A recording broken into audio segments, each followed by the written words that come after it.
Thank you. ఒక్క నిమిషం. Let me say this. Annaram, Sundilla, they are citing NDSA report is what you said, Sandeep.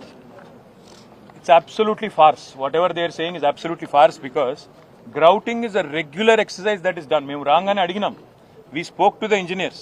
We asked them, has grouting been done? ఇప్పుడు కాదు sir, ఇదివరకు కూడా చేశాము, కొత్తదేం కాదు ఇది.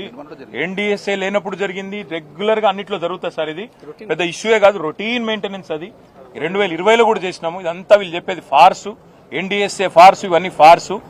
కేవలం చేసే ఉద్దేశం లేదు. ఎందుకు లేదంటే సింపుల్ బ్రదర్, దొంగకు తేలుగుట్టింది.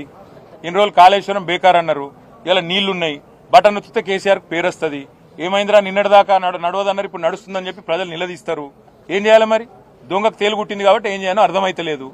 ఇక ముఖం లేదు చెప్పేటందుకు. కాళేశ్వరం బ్రహ్మాండంగా ఉంది, ఏం కాలేదు అని ఒప్పుకుందామంటేనేమో నిన్నటిదాకా ముఖ్యమంత్రి మాట్లాడిన మాటలు, ప్రభుత్వం మాట్లాడిన మాటలు ఫార్సు, బోగసు అని వాళ్లే అన్యాపదేశంగా ఒప్పుకున్నట్టు అవుతుంది.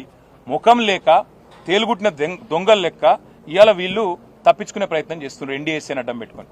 ఇప్పుడు జగదీష్ రెడ్డి గారు కరెక్ట్గా చెప్పారు, ఇలా రెండు పార్టీలు దోషులే. వీళ్ళేమో ఇక్కడ ఉన్నోళ్ళేమో కాళేశ్వరాన్ని బద్నాం చేసి, కేసీఆర్ను బద్నాం చేసి రాజకీయంగా ప్రయోజనం పొందాలని వీళ్ళ చిల్లర ప్రయత్నం.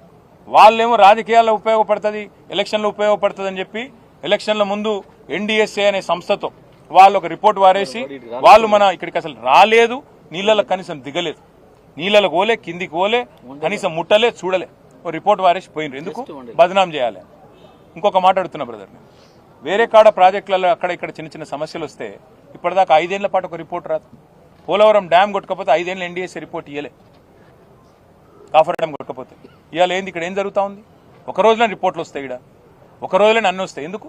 కేసీఆర్ను బద్నాం చేయాలి, గద్దె దించాలి. దించిండ్రు కదా, మీ కక్ష తీరింది కదా, కేసీఆర్ మీద కక్ష తీర్చుకున్నారు కదా, ఇంకా ఏడుపెందుకు కేసీఆర్ మీద?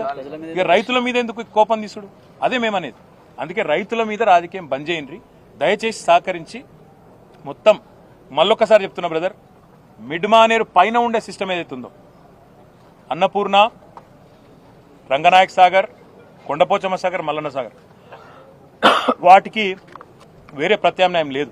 ఇది ఒకటే 75-80 టీఎంసీల నీళ్లు, అంటే దాదాపు 10-12 లక్షల ఎకరాలకు నీళ్లు ఇచ్చే అవకాశం ఉండగా ఇవ్వకపోవడం అంటే this is criminal negligence.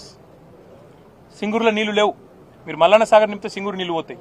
Nizam సాగర్లో నీళ్లు లేవు, మీరు మల్లన్న సాగర్ నింపితే నిజాం సాగర్ నీళ్లు పోతాయి. మీరు రివర్స్ పంపింగ్ చేస్తే ఎస్ఆర్ఎస్పీ నింపుకోవచ్చు, ఫ్లడ్ ఫ్లో మొత్తం లైవ్ పెట్టచ్చు. ఇన్ని అవకాశాలు కేసీఆర్ మీకు బంగారు పల్లెంలో పంచభక్ష పరమాణాలు వడ్డించి పెట్టిపోతే వాడుకునే తెలివి లేదు, ఇవాళ బయటకు వచ్చి చెప్పుకునే ముఖం లేదు, మనసు లేదు రైతులకు ఇచ్చేది. అందుకే 2 తారీఖు దాకా చూస్తాం. 2 తారీఖు తర్వాత మా అధ్యక్షుల వారి అనుమతితో కార్యాచరణ ప్రకటించి మొత్తం రైతులను ఇటుకెళ్ళి అటుకెళ్ళి తీసుకొని బయలుదేరుతాం.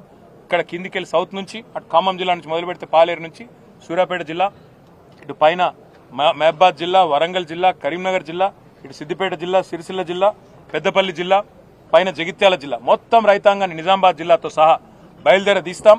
50,000 మంది రైతులతో మేము కదులుతాం. ప్రభుత్వం కదలకపోతే ప్రభుత్వానికి కదిలిస్తాం, రైతుల కోసం కొట్లాడతాం. Thank you.